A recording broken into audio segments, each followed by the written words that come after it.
여러분 안녕하세요. 이해나의 정신살롱 이해나입니다. 여러분 오늘도 여러분들이 좀 궁금해하실 법한 내용에 대해서 이야기를 좀 해보려고 하는데요. 과연 우울증에 걸리면 실제로 머리가 나빠질 수 있을까에 대한 내용에 대해서 좀 말씀을 드려보려고 합니다. 그런데 실제로 이런 증상을 호소하시는 분들이 꽤 많아요. 나는 옛날부터 꽤 머리가 좋다는 소리를 듣고 살았는데 우울증에 걸리면서 바보가 된 것 같다. 혹은 우울증에 걸리면서 좀 직전의 일을 잘 기억을 못하고 글을 읽어도 이해가 잘 되지 않는다. 혹은 말이 좀 느려지고 버벅대기 시작했다. 이런 증상을 호소하시는 분들이 적지 않은데요. 우울증에 걸린 것도 서러운데 머리까지 나빠진 거에 대한 자괴감에 좀 시달리게 되고, 그리고 과연 이 머리 나빠진 것이 다시 돌아올 수 있을까에 대한 두려움에 휩싸이게 될 수 있겠죠. 그런데 실제로 우울증에 걸리면 머리가 나빠질 수 있을까요? 제가 여러 전문의 선생님들에게 여쭤보고 또 논문을 찾아본 결과 안타깝게도 우울증으로 인해서 머리가 나빠질 수 있습니다. 특히 기억력이 떨어지기 쉽습니다. 실제 한국인 120명을 대상으로 한 조사가 있는데요. 우울증이 심하면 집중력, 단기 기억력, 주의력이 모두 떨어졌다라는 결과가 나왔습니다. 그리고 심지어 이런 기억력 저하 때문에 치매를 의심하고 병원을 찾은 노인 10명 중에 4명은 우울증이 원인이라는 그런 통계도 있습니다. 그리고 이런 증상이 노인이나 성인뿐 아니라 한창 뇌가 성장하는 시기인 청소년들에게도 나타날 수 있다고 하니까 꽤 심각한 문제라고 볼 수 있겠죠. 그리고 우울증에 의한 기억력 저하가 과거까지는 이제 거의 단기 기억력에 대한 문제를 발생시킨다라는 얘기가 줄을 이뤘었는데, 지난 2018년에 세계적인 학술지 플로스1에 게재된 연구에 따르면 단기적인 기억력뿐만 아니라 그 과거, 훨씬 이전의 일까지 우울증에 의해서 사라질 수 있다라는 연구 결과가 나오기도 했습니다. 그리고 이 우울증에 의한 기억력 저하는 우울증을 오래 지속했을수록, 그리고 우울증이 자주 재발했을수록 더 심하게 찾아온다라고 합니다. 그렇다면 우울증은 왜 기억력을 떨어뜨릴까요? 여러분들 혹시 코르티솔이라는 호르몬에 대해서 들어보셨나요? 코르티솔 호르몬은 스트레스 호르몬이라고도 불리죠. 근데 우울증에 걸리면 이런 코르티솔이 지속적으로 분비가 되게 됩니다. 문제는 코르티솔이 뇌세포의 재생과 생성을 방해한다는 것입니다. 결과적으로 이 코르티솔이 우리 뇌에서 기억력을 담당하는 해마에 영향을 미치게 되는데요. 해마를 구성하는 뇌세포는 우리가 정보를 받아들이는 양에 따라서 빨리 생성되기도 하고 빨리 사라지기도 하는 특징을 가지고 있습니다. 그런데 코르티솔이 과도해지면 이 과정에 영향을 미치면서 해마가 쪼그라들고, 그로 인해서 기억력 저하가 나타날 수 있게 됩니다. 실제로 9,000명을 대상으로 한 굉장히 큰 대규모 연구 결과에서 우울증을 앓고 있는 사람들은 해마의 크기가 축소됐다는 연구가 나왔고요. 또 우울증이 자주 재발할수록 해마의 크기가 더 작았다라는 사실이 증명되기도 했습니다. 또 문제는 우울증으로 인해서 기억력이 떨어진 사람들은 치매도 빨리 찾아온다고 합니다. 국내 대학병원 정신건강의학과 교수님한테 여쭤봤더니 50, 60대에 좀 만성적인 우울증을 앓고 있었던 사람은 70대에 치매가 오는 속도가 굉장히 빠른 경향이 있다라고 말씀을 하셨습니다. 그렇다면 이제 이게 중요하죠.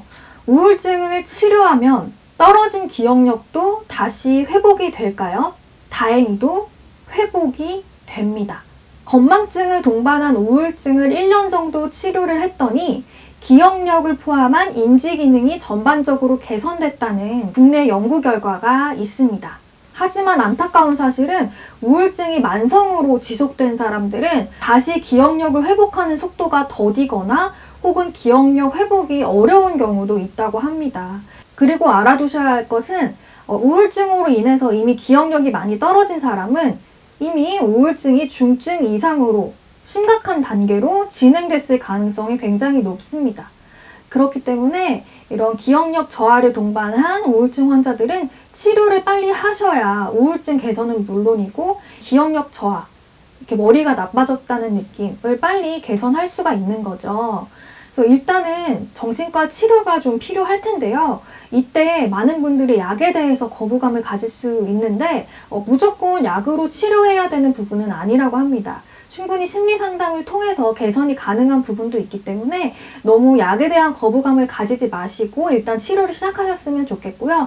그리고 일상생활에서 우울감 완화를 위한 그런 습관을 계속 실천하셔야 됩니다. 제가 전전 영상에서 말씀을 드렸듯이 햇볕을 많이 쬐시고 꾸준히 운동을 하시고 체온을 높이시는 것도 도움이 되고요. 이와 더불어서 술을 좀 자제하시는 게 좋고요. 그 다음에 수면을 충분히 취하시는 것도 중요합니다. 그리고 마지막으로는 자신만의 스트레스 관리법을 좀 마련을 하셔서 지속적으로 스트레스를 풀어주시는 것이 좋습니다. 그리고 제가 이 영상에서는 기억력 저하 때문에 치매로 오인되기 쉬운 노인 우울증에 대해서 조금만 더 말씀을 드려보려고 해요. 실제로 노인이신 부모님 혹은 조부모님과 함께 사시거나 이런 분들을 곁에 두고 계시는 분들이 많으실 텐데 이런 점들을 좀 체크해 보시는 게 도움이 될 거라고 생각이 되는데요. 왜냐면 아까 치매인 줄 알고 병원을 찾은 노인 환자 10명 중에 4명은 우울증이라는 통계가 있다고 했잖아요. 근데 이 노인 환자 5명 중에 제대로 치료받는 사람은 1명에 불과하다고 합니다. 그럼에도 불구하고 국내 전체 우울증 환자 중에 가장 많은 비중을 차지하고 있는 것이 노인들이거든요. 노인 우울증을 의심할 수 있는 증상은 3가지가 있습니다. 아까 말씀드렸듯이 기억력 저하가 있고요. 그리고 매사에 무기력한 증상과 식욕 저하가 2번째입니다. 그리고 마지막으로는 지속적인 통증 호소입니다. 우울증이 지속되면 온몸이 좀 예민해지면서 작은 자극에도 좀 심각하게 통증을 호소하는 경우가 많다고 해요. 특히 좀 이런 머리, 위장, 다리, 팔 등 이렇게 좀 연관되지 않은 부분의 통증을 연달아서 계속 호소한다고 하면 그때는 조금 더 우울증을 의심해 봐야 한다고 합니다. 근데 안타깝게도 노인들은 젊은 층에 비해서 우울증 치료가 빨리 되지는 않는다고 해요. 왜냐하면 이미 우울증이 오래 지속된 경우가 많고 노인들은 신체적, 정신적으로 많이 쇠약해져 있기 때문입니다. 그럼에도 불구하고 국내 노인 우울증 명의께서는 절대 치료를 포기하지 말라고 말씀하십니다. 여러분, 저는 실제로 우울증이 머리를 멍청하게 할 수 있는지에 대해서 반신반의하는 글들을 온라인상에서 많이 봤어요. 그리고 제가 관련한 기사를 썼는데 머리가 나빠진 증상을 직접 호소하는 그런 내용의 댓글이 많이 달렸었거든요. 그러신 분들이 많을 거예요. 내가 우울증에 걸렸고 이로 인해서 기억력이 떨어지는 것 같긴 한데 믿고 싶지 않은 사람들, 그리고 내가 우울증에 걸려서 기억력이 떨어진 것까지는 알겠는데 병원에 찾아가기까지 용기가 나지 않거나 좀 부지런함이 떨어지는 사람들이 있으실 수 있어요. 그런데 아까 말씀드렸던 것처럼 우울증으로 인해 떨어진 기억력은 좀 우울증이 심각하게 진행된 사람들, 많이 재발한 사람들 같은 경우에는 잘 회복이 될 수 있지 않다고 말씀을 드렸죠. 그렇기 때문에 조금 더 부지런히 치료에 나서 보시는 것이 좋을 거라고 생각을 합니다. 이 영상이 우울증으로 여러 가지 기억력 저하, 인지기능 저하를 호소하시는 분들에게 조금이라도 희망이 되는 그런 영상이 되었기를 바라면서 오늘 이만 영상을 마치겠습니다. 오늘 영상도 시청해주셔서 감사합니다.